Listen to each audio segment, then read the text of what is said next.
episode of 21 Soul at the Ropeadope Room. We are blessed yet again to have with us Unity. All together, we'll go around and let everybody introduce themselves. Let's start with... Hey everybody, Max Cudworth, play saxophone with Unity. I'm Amaury Acosta. I play drums and I'm the musical director. I'm Joshua Crumbly, bassist. Axel Tosca, piano player, musical director. Jay Horde, singer, and sometimes lyricist. There we go. Well, thank you all for coming down here. That's pretty amazing. It's good to see you here. Man, this is awesome to be here. And then I get to figure out exactly how to pronounce your names when you say them properly. We saw Max the other night over in Philly. We hope that you guys will get down to some of those shows. Definitely.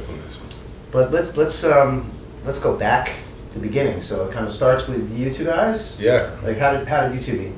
I met Axel in 2007 at Joe's Pub. He was playing a show with his mother, Silvana Longar, and Pedrito Martinez was playing. And he told me to come down so I could meet Axel. And he was living cross country at the time in Las Vegas. Really? Yeah, that's my first city. He had a gig out there, and he said when the gig was over, he was going to come back to New York. So when he came back to New York, we linked up, and we just started hanging and playing, and we realized that we had nice chemistry together, and that maybe we should try to do something with our cultures. And we... Sorry to interrupt. We can cover that. So, like, were you born here in the U.S.? I was born in New York. Born in New York. Yeah. Parents from Cuba. Yeah. Yeah. You were born in. Born in Havana. In Havana. Right. But my mom was living in New York at the time. Gotcha. So when you say culture, you're really talking about Cuban culture. Specifically, yeah, Cuban culture. But we wanted to try to find a bridge between the culture in New York with his culture in Havana.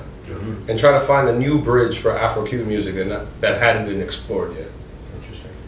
Because we both like the same music. We both were very Cuban. We both identify with our culture, but we also like a lot of modern music and music that wasn't being explored with Afro-Cuban music before. So we wanted to try to fuse hip hop, fuse funk, fuse jazz, fuse electronica, and try to create our own sound.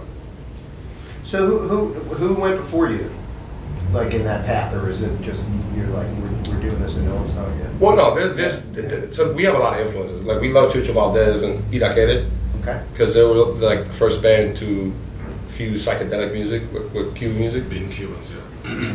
And I mean that was an all-star band. They had like Arturo Sandoval, Paquito de Rivera, and that was a big influence on our sound. But also Robert Glasper and the Brian Blade Fellowship. Okay.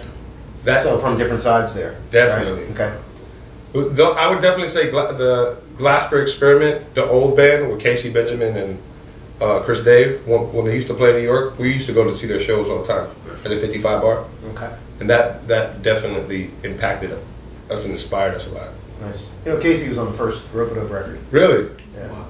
Which one? Project Logic. Oh, The sick. label was formed to put that record out. Wow. That was the only reason Ropeadope existed, was because nobody wanted to sign that record. So Wow. That's John sick. Medeski was like, we just need to put this record out. Yeah. So, Wow. Casey did a gig with us once. yeah. Yeah. It was amazing to collaborate with him. He's a character. Quite the character. There you go. Sick DJ now too. Really? Yeah. Oh, what's the DJ name? Stutz McGee. Stutz McGee. Yeah. I love it. That's one of the best DJ names. Yeah. So you guys met. Yeah. You're doing this thing in New York, and then have the band shape. You know, We got accepted to the new school. We got a scholarship to go there, and we met the crew that started the core group, which was Max, Mikael, Chris Smith, and bassist Chris Smith, and we kind of came up with this idea to try to create a collective. And try to, in this group, we can all fuse our backgrounds and our culture and all of our expertises. Everybody here has a different expertise, stylistically. And we wanted to fuse that also with Cuban music. Is that normal? Like, so is that traditional in Cuban music for each member of the band to be contributing to you know, composition, arrangement, you know? Not sort of like- typically. Typically, you know, there's like a style or a rhythm, and you usually explore that one style or whatever And genre. then you go off Right. from there? Gotcha. And we knew that had been done before and done at a high level. But that didn't really interest us. We wanted to try to really create our own sound. Mhm. Really try to create our own thing with our friends and something that was really personal to us. So what we started doing was collaborating with a bunch of different people. And the band went from 5 people to a whole plethora of people. That's like this album has 5 bass players on it and Really? 4 keyboard players. Wow. And you know 3 singers, and you know that family came about over our exploration through trial and error and trying to see what worked and what didn't. And over a span of time, you know, being in New York, you play a lot, you collaborate with a lot of people. We got to meet, and we had this huge network of artists, and we kind of wanted to find an unconventional road, like Ropeadope new artist Javi. He's written a lot of music for us. Uh-huh. Oh, really? Yeah, and But does he live in New York? I thought he was from the Midwest. Or He did for a Minnesota, while. maybe? Yeah, he's in Minneapolis now, Minneapolis. but he was in New York. We were actually roommates, me and Javi, Gotcha. in Sunset Park for a few years. But yeah, he was at New School with me and Maori and Axel and Chris and Mikael too. So we kind of overlapped in New York for a few years. Nice. It's so cool to hear all this, and like we talk to different people in different places, and like musicians generally are getting along with each other better than anybody else in the world. Getting along with each other. And they're actually creating. You're creating great things, and you're investigating collaborative concepts instead of structured, hierarchical concepts. It's really fascinating. I mean, we have the luxury of talking to people from Dallas. right. It always centers around some sort of educational institution or church, it seems to me. Right. Like that's a spot where people meet. So I have questions for these 3 cats. Yes. So when you guys are accomplished musicians, and we'll take it one at a time, but how is playing with Unity different than playing with other bands? Oh, it's completely different. I've never played in another band like Unity. So a lot of it is just coming in and learning with your ears. And surprisingly, a lot of people you play with just put perfect charts in front of you. Every detail's on there, and you learn it that way. Mm-hmm. But with these guys, it was a whole other system of learning the songs. I feel like I really internalized some of the music in a better way, especially, you know, not having experience with some of the Afro-Cuban music. It was like being thrown into the fire with these guys. Like, oh shit, I got to figure out how to play with this montuno and like all these rhythms that I'm not accustomed to. And so that was the most exciting thing about it, and the most challenging thing. And So you had to step up. yeah, totally. Yeah, it's not just like being thrown in the fire. Got it. You know. And but yeah, we all, you know, vibed on a musical level that was deeper than any one like stylistic kind of thing. So I think we all kind of learn from each other and pick up different things. Nice. Josh, you Yeah. want to talk about that? To second that, Amara, you were hitting me up for a while, like, hey, bro, we would like to try you out. Oh yeah. And I joked with him after getting together with him. I was like, I wasn't quite sleeping on Unity, but I took a little nap because once I got there, it was just trio. We got together, and then I think Amara, I forgot what chart it was. He was like, let's pull this up, and I got through it pretty well. Yeah. And they were like, oh, dope, dope. And then you were like, pull out Wada Pachanga. Wada. Yeah. And this was the first time I was like, how does that rhythm go? Like multiple times I was like, no, run it back, one more time, one more time, one more time. So can we elaborate on that? Yeah. Wada Pachanga? Wada Pachanga. Yeah, so, I mean, I've heard the term around the Palmier camp. So. Right. So Wada Pachanga is short for Wada Pachangeo. So the rhythm in Cuba, specifically that is explored in rumba, like more folkloric style. And me and Axel love listening to Wada Pachangeo. It's like our big, huge influence on us. So that's like our tribute to the style. Mm-hmm. And the different about Wada Pachangeo and Wawanko is that there isn't a set pattern. It's all rooted in variations, like jazz. So the melodies, the drums may keep changing. So we tried to create a rhythm. Axel came up with that bass line like 10 years ago. And, you know, that rhythm was rooted in Roomba. Huh. Wow. It's tough enough for me to understand how you can follow one thing, but then for it to change. Right. Yeah. Right. It's like a sport. Definitely. Yeah. Yeah. I kind of cut you off there. Oh, Is no. there anything else you want to say about how playing with Unity is different than? Yeah, so I mean, like Max said, it was a great challenge, and I could also immediately see that these two guys really had a strong belief in their collective. Mm-hmm. So it kind of immediately, between being extremely musical challenge in a good way and seeing the belief in it, I was like, man, I would. If you guys ever need me, I know I just jacked this chart up. I would like to, you know, to rock with you guys, you know, whenever. So I'll try hard. yeah. Also, it was hard to get this dude. This dude, I mean, Oh my God, yeah. I mean, I'm not to put him on blast, but you know, he plays with the best. And Yeah, tell us a little bit. Who else are you playing with? So. I started when I first moved to New York. Started playing with Terrence Blanchard when he was still doing the quintet for like 4 or 5 years, and then the past year or so been playing with Kamasi Washington. Uh-huh. And I've heard of him.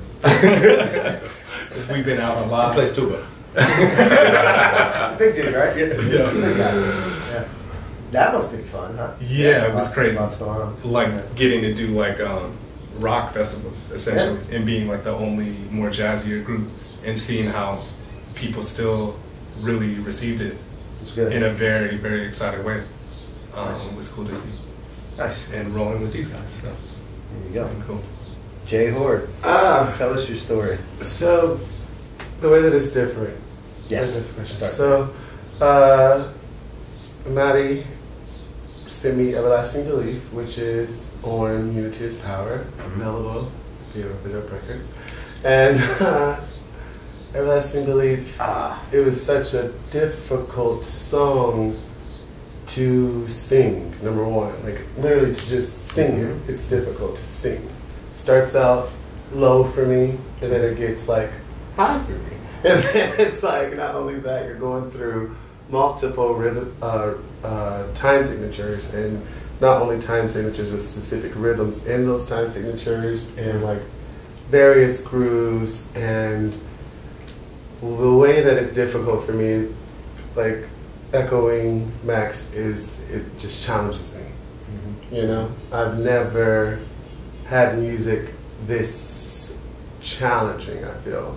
But this challenging as well as like so pleasing to the ears. Like I was talking to Nadia about it. We did a recent run in Tokyo, and I was looking, you know, because I set off stage for a few songs, the songs I was singing, and watching the crowd's reaction to like songs like Guadalajara and songs like Avenue 15 and New Cuba, and these songs that like have a lot going on in it, a lot, and people are still able to digest it. Like there are so many records, especially in jazz. Like I went to another jazz school, and it made me hate jazz for a little bit, you know, because it's like a lot of people write music just to prove that they're smart, just to prove that they can write in 7 or that they can write in 15, and then you sit down with a chart or with a song from Unity and you're like, oh, this is in 13 and a half or something, right? That But it's musical. yeah, but it's so musical. I'm like, you don't like your body doesn't even feel that. All that you know is that you're going through this groove, and then your music mind finally turns on after like 3 years. This happened in Tokyo. I've been singing that creeping arrangement for about 3 years, and it's like, oh shoot, this is like very, this very is like, complex. oh yeah. And it's I find that that's what for me is most impressive. I find that musicians, whether they're pop, gospel, whatever, either it's like, let me sing the highest, let me play the loudest, let me do the most dissonant line, you know? Right. And Unity, it's like, yeah, we Let can me have all prove that, that but this what's is the point complicated. for it? Exactly. Right. Let me, you know, yeah. And so, in regards to working with others, another difference that's very profound or pronounced is like their ability to showcase other people. You know, like during our Tokyo run, Josh would open up the song, which is literally the Unity theme song, which is huge, you know. So the basis is literally the first sound that you hear for this song that basically tells you what this band is about, you know. And then Mikael opens up this song, and Max opens up on this song, and it's just such a, it's not only collaborative within like, hey, we're all these people doing these songs together, it's collaborative. We're these people doing these songs together, and this is how each person sounds as well. Beautiful, beautiful. It's interesting to hear, you know, your one point about the complexity versus the accessibility, I guess, is a way to put it.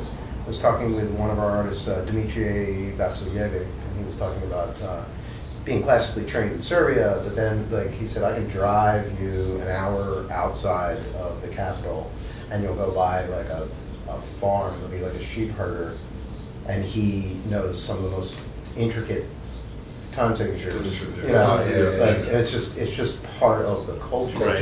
You know. And I think we had this American lens where we're coming back at, like, that's kind of what you're talking about. It's like we showcase complexity as if it's something removed from folk music, right?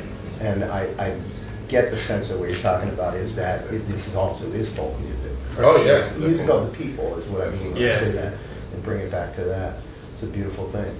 Thank you. Yeah. And you still have to kind of get your notoriety by the complexity a little bit in the jazz world, right? Yeah. But it's the ears of the people that matter, right? So when you're playing, I guess you see it from the stage, people are enjoying it. So yeah, man. Cool. So when did Brother come out? July 28th, 2017. All right. I'll never forget that day. Yeah? Yeah. Very important day in my life. Nice, nice. Well, you know, the thing is about the way the music business is changing now, so like everything's in play. So this record is still, it seems to me like the kind of record that people will really start to fully understand. Yes. Maybe a year, 2 years Absolutely. down the road, as more people start looking at what you do and doing the same, or just people just get their ears on it. But in the streaming world now, people can just go on and find that song. You know, today's release day. Right. Oh, it is? Yeah, today's the day the record came out. If that's when somebody found it, right? Yeah. So that's happened a lot. So it's good. It's good. I find that reaction has been happening a lot lately. A lot of people have been coming to me and say, you know, I'm just getting around to this, and I really appreciate it. Yeah, we're seeing that across the board. It's really nice, you know, For sure. because you know when a musician is, you guys all know, and I'll say it for the camera.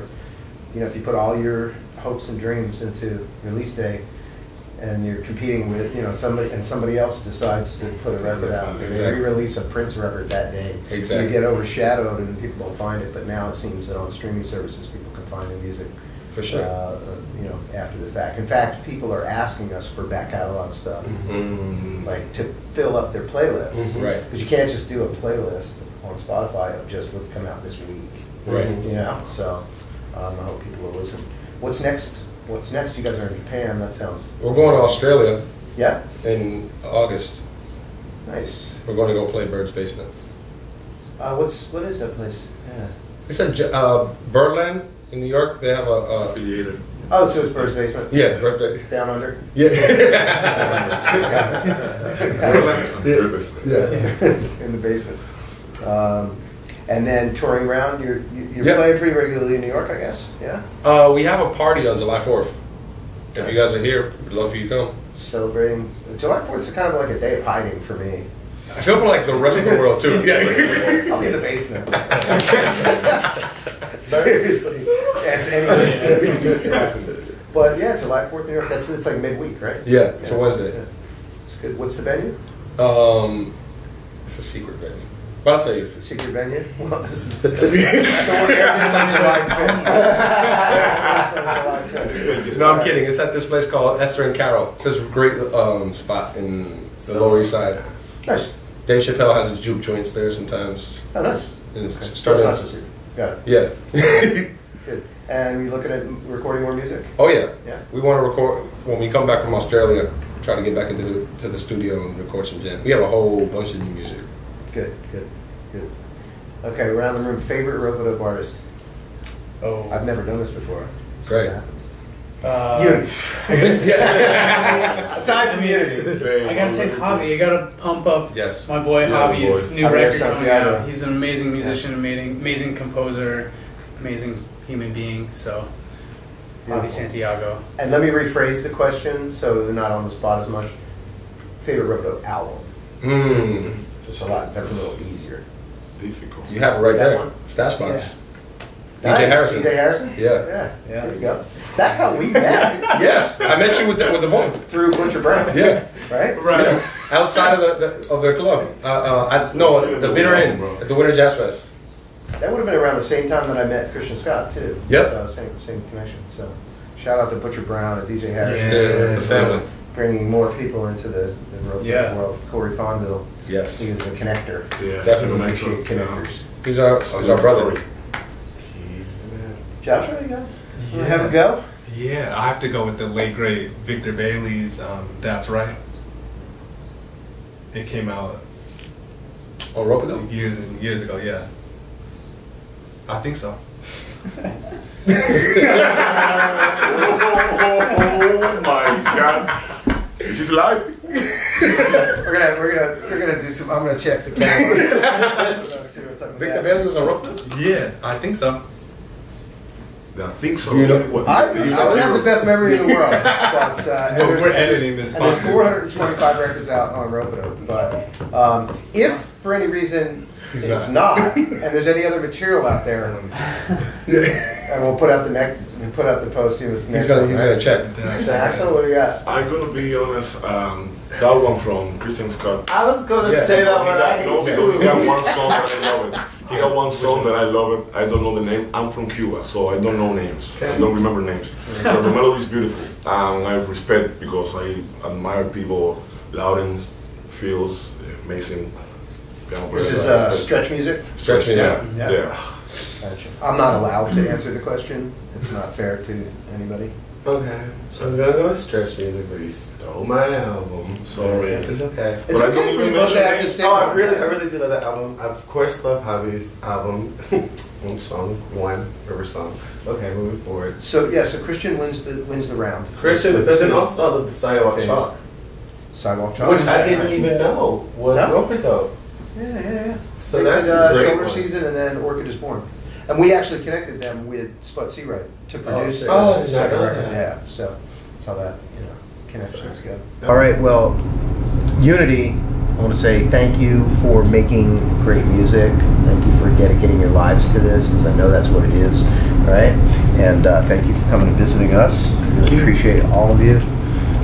And I need that new music, man. Hell yeah. Send it down. Dude, All right. thank you for the camaraderie and the support and everything you guys do here. We really appreciate it. Thank you for letting us have a home. You got it? Yeah, glad to be here.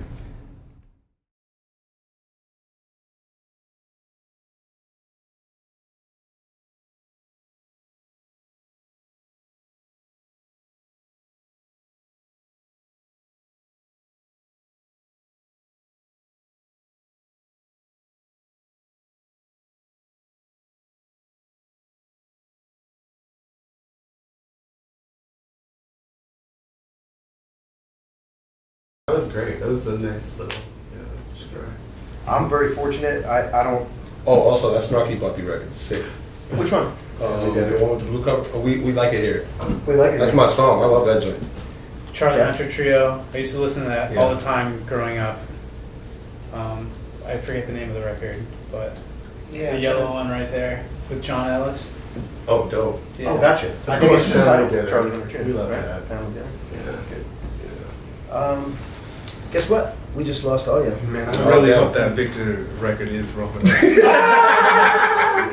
Yo, if not, you just made us look crazy. So emotional. It crashed. Oh, is it? Oh, it crashed? Oh, it crashed. Yeah. I'm looking at it. From the top guys, okay? So probably crashed right before. So now we definitely are editing. So you're off the hook. Say.